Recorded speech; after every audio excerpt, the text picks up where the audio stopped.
Hey everybody, my name is SPAZ and I'm a CD Junkie.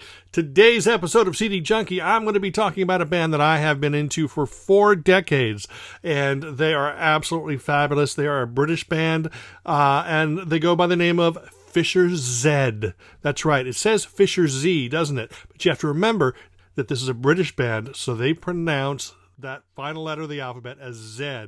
Us Americans kind of drop the ED. We probably have a lot of problems with ED over here too, but they came out during the whole new wave scene. They weren't punk, they weren't post-punk, they weren't new wave. They were sort of a bit of everything. They just lead singer, songwriter John Watts, an incredibly gifted and talented chap. And I'm going to go through their catalog. There's an awful lot of releases to go through here, so please bear with me. I'm going to do it as quick as possible. I'm not going to be able to mention band members or anything like that because I want to make this a shorter video, but I also want to inspire you to go out and buy their stuff. Their first album was released in 1979. Word Salad is the name of this album, and it is quirky as hell. John Watts has this voice. He can sing in this super cool but strange falsetto and way down deep baritone and everywhere in between. It almost sounds like there might be 2 or 3 different lead vocalists on the album, but there's not. It's all John Watts, and he's an incredibly gifted songwriter. I'm going to keep telling you that because he's intelligent, he's smart, he comes at things from different angles.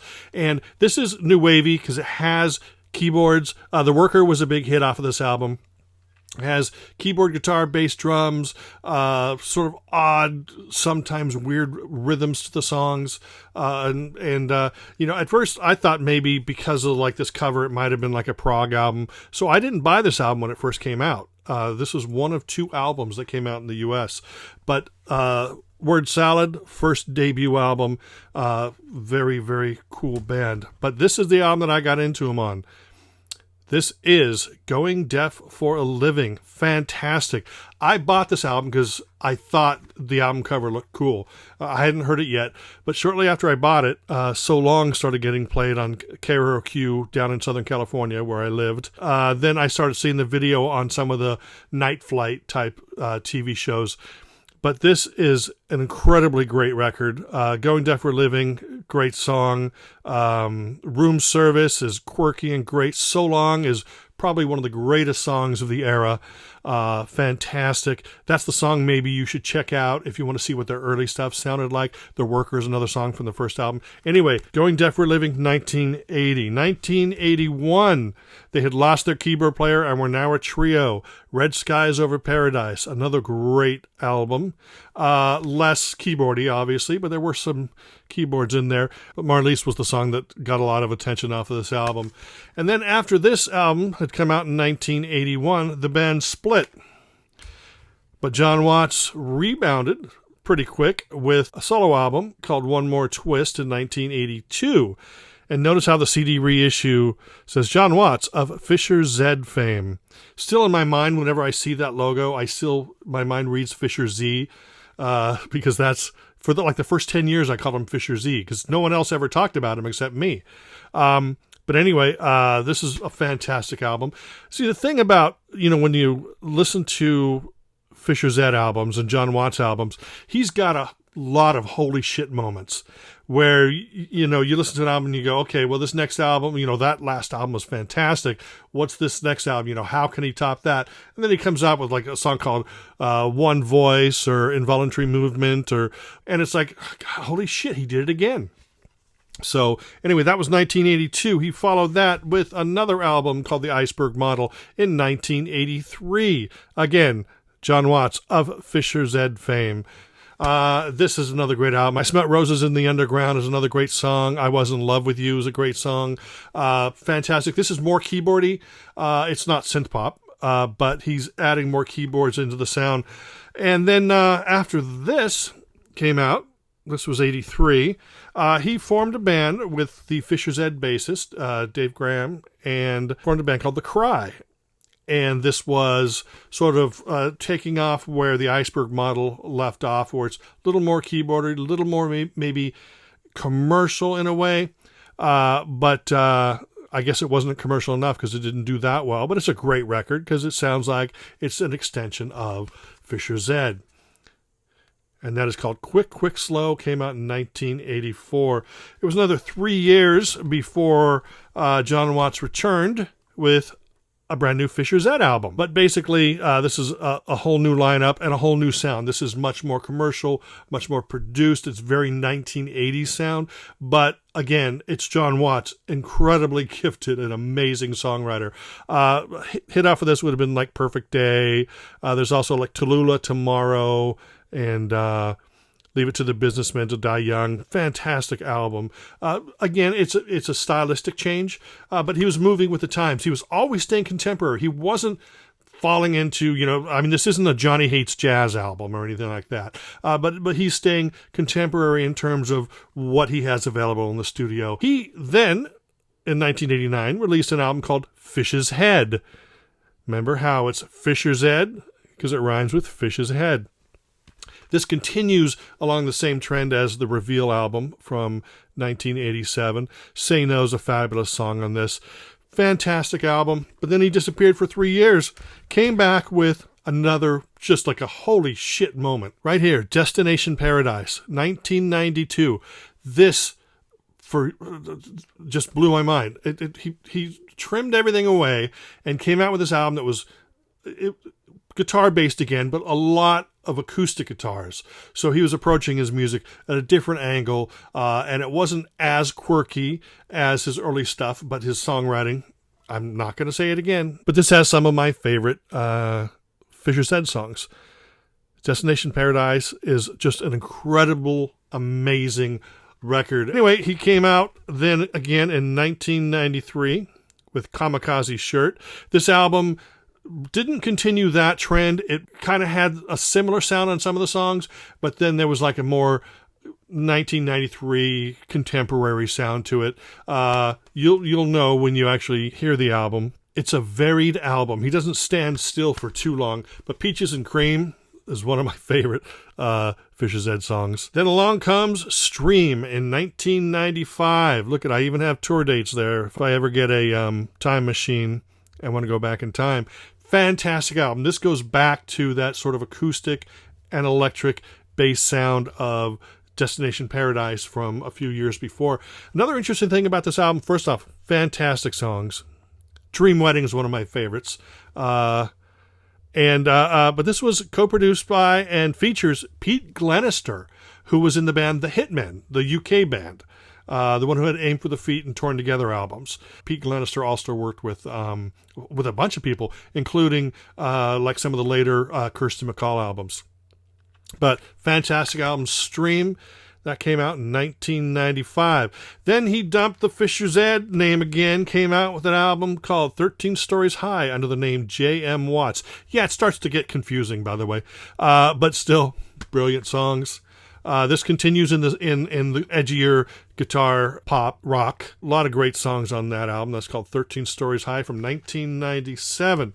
Then he changes his name again in 1999 to just Watts and Big Beat Poetry. And this is him taking his brilliant songwriting into new territories. So he's using a lot of modern electronics and creating sort of a mix of rock and electronic. And very creative sounding. Are You Real is one of my favorites. Walking the Doberman. He keeps staying contemporary. He remains relevant with every release, and it's just fantastic. In the following year, 2000, out comes this album called Spiritual Headcase, featuring the FisherZ bloke. This is actually, should be credited to Watts, or maybe Spiritual Headcase is the name of the band. Basically, it's remixed versions of tracks from this album. So, but they sound great and they're fun and it's just another great collection. Then in 2002, this was actually initially released under, I believe, just the John Watts name with a different cover, but then they added a song called Beep to the album at the very beginning of the album. So it's called Ether Beep Start, and it's credited to John Watts, of course, but then they throw the FisherZ in there. And another great collection of songs. It's a Jukebox, another one of his great songs.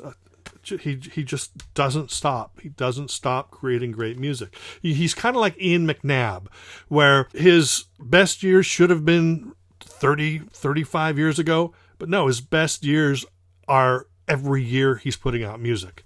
Anyway, this is an album here that is called Real Life is Good Enough. Came out in 2005. It's a 2 CD set. And this is really, really toned down. I mean, it's just him and a guitar. So some of it's, it's kind of like maybe the first Billy Bragg or the first 2 Billy Braggs. Really stripped down John Watts, a guitar, and showcasing his songs and his voice. And it is, again, should I tell you it's stellar?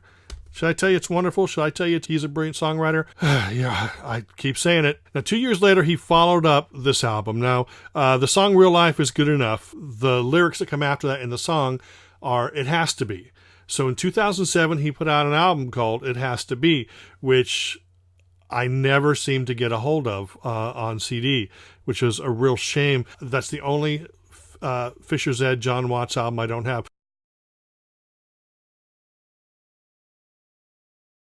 2009, More Than Music. It's really frustrating when you're dealing with an artist like John Watts and FisherZ, and you're looking around and you're just going, how can these people survive without having at least one John Watts or FisherZ album? But I digress. I'll just show it to you. But this is fantastic. Absolutely fantastic. 2011, John Watts put out an album called FisherZ. This isn't John Watts and FisherZ. This is a John Watts album called FisherZ. This is an album where he takes a bunch of old FisherZ songs, including one previously unreleased FisherZ song, and he presents them in the studio the way that they play them currently, the way that the songs sound now. They're slightly different arrangements. There's the songs there. So if you recognize any of those, these are brand new versions of classic FisherZ songs. John Watts, FisherZ. 5 years later, out comes This Is My Universe. By this time, he reverted back to the FisherZ name. He's always been FisherZ, to be perfectly honest. He can trade on that name any day. But this is a CD and DVD version. But another fantastic album. Anyway, 2017 comes Building Bridges. Another great return to form for FisherZ. This is edgy, relevant, contemporary, and brilliant. And finally, just a matter of weeks ago, comes Swimming in Thunderstorms, the brand new 2019 album. And just like everything else here, a bunch of holy shit moments where it's like, oh my God. It's hard to describe musically where he's coming from. He's influenced by 60s. He's influenced by 50s. He's influenced by art. He's influenced by, it's just really hard to describe. Anyway, that is the brand new FisherZ album, and it is absolutely fantastic. Definitely going to be in my top 10 of the year, if not my top 5, my top 3, my top 2. That's it there. But before I leave you, there's a lot of FisherZ compilations out there. There's live stuff. I don't own any live stuff, but there are some various compilations. My favorite one, if you can get a hold of it, is called Highlights. And the reason this is my favorite is, as you can tell there, it covers 1979 to 2004. It even has some of the solo stuff, and it's got a couple tracks, like it's got a new song called Back to Berlin. So it's got a song called Need You, which never made any album. So it's got some pretty rare stuff on there, as well as the songs that we've spoken about, album tracks, and I've noticed a couple single versions, and so this is a really great thing to get. And obviously with me having the whole catalog, if usually like greatest hits collections, I don't hang on to them if they just have the regular versions of songs that I own. But this one here is pretty special because there are, with me being a nerd, I need to own that one song, But anyway, that is it. Oh my gosh. I got through my entire FisherZ John Watts, The Cry collection. It's all here, and it's all fantastic, and you really need to check it out. Anyway, that's it. I appreciate you hanging out with me and talking FisherZ for a little while. And my name is SPAZ, and I'm a CD Junkie.